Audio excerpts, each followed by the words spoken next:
1890 കാലഘട്ടത്തിൽ ഓസ്ട്രേലിയയിൽ ക്വീൻസ്ലാൻഡിൽ ജീവിച്ചിരുന്ന ലോർഡ് ലാമിങ്ടൺ പ്രഭു. പുള്ളി ഭയങ്കര ഫുഡിയായിരുന്നു.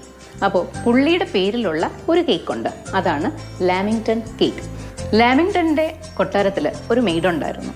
പുള്ളിക്കാരി നല്ല സോഫ്റ്റ് ആയിട്ടുള്ള ഒരു ബട്ടർ കേക്ക് ഉണ്ടാക്കും. കൊട്ടാരത്തിലെ എല്ലാ വിശേഷ അവസരങ്ങളിലും നമ്മുടെ മെയ്ഡ് ഉണ്ടാക്കുന്ന ഈ കേക്ക് നമ്മുടെ പ്രഭുവിന് ഭയങ്കര ഇഷ്ടമായിരുന്നു.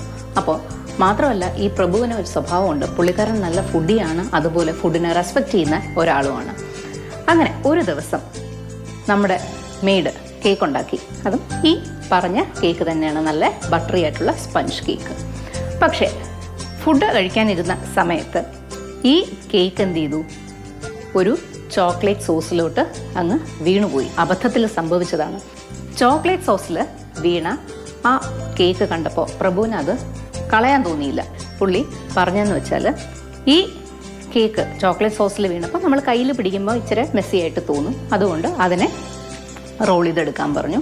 നമ്മുടെ മെയ്ഡ് മേശപ്പുറത്തിരുന്ന് ചിരകിയ തേങ്ങയിൽ ഒന്ന് റോൾ ചെയ്തെടുത്ത് ആ പീസ് നമ്മുടെ പ്രഭുവിന് കൊടുത്തു. പുള്ളിക്കാരൻ കഴിച്ചു, ഭയങ്കര ഇഷ്ടപ്പെട്ടു. അങ്ങനെയാണ് ലോർഡ് ലാമിങ്ടണിൻ്റെ പേരിൽ ഈ കേക്ക് അറിയപ്പെടാൻ തുടങ്ങിയത്.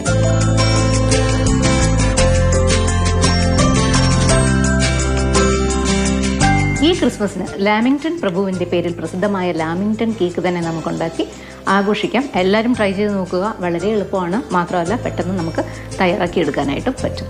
അപ്പോൾ എല്ലാവർക്കും മേരി ക്രിസ്മസ്.